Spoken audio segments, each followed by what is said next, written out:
दर्पण recording studio Gogri Khagaria.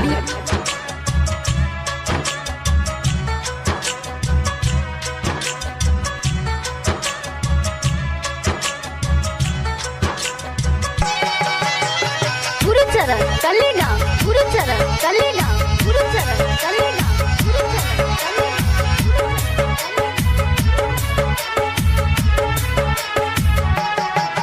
सुन दुलरी रे कहना ककरियऊ तोर विदाई। सुन दुलरी बेटी कहना ककरियऊ तोर विदाई। अंगुरी पकड़ कह तोरा चलैला सिखैलियो, कठोर बन क बेटी तोरा जोगी हाथ लगैलियो। अंगुरी पकड़ कह तोरा चलैला सिखैलियो, कठोर बन क बेटी तोरा जोगी हाथ लगैलियो।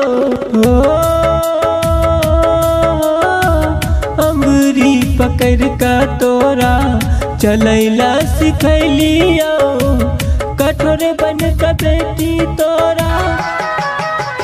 गुरुचरण गुरुचरण गुरुचरण गुरुचरण कलेगा, कलेगा, कलेगा,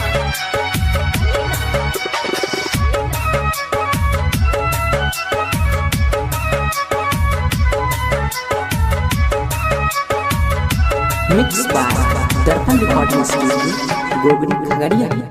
आंगना में खेली धूपी भेला सयान गे, कलेजा के टुकड़ा बेटी तोही हमर जान गे।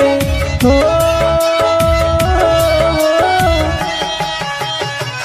आंगना में खेली धूपी भेला सयान गे, कलेजा के टुकड़ा बेटी तोही हमर जान गे। हो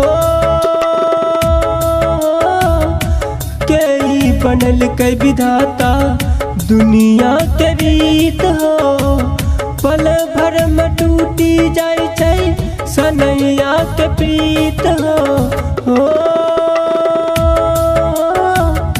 के बनल के विधाता दुनिया के रीत हो, पल भर में टूटी जाय छै सनैया के प्रीत। गुरुचरण गुरुचरण गुरुचरण गुरुचरण कलेगा, कलेगा, कलेगा, कलेगा। दुआरा पे बाबू रोबे अंगना में माई, डेरिया पर बैठी रोबे सिनटू भाई। हो दुआरा पे बाबू रोबे अंगना में माई, डेरिया पर बैठी रोबे सिनटू भाई। हो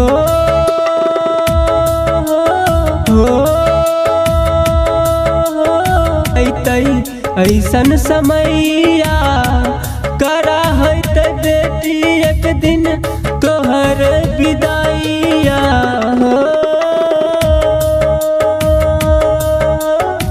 सोचला न रहे गुड्डू ऐसन समैया करा है त बेटी। दर्पण रिकॉर्डिंग स्टूडियो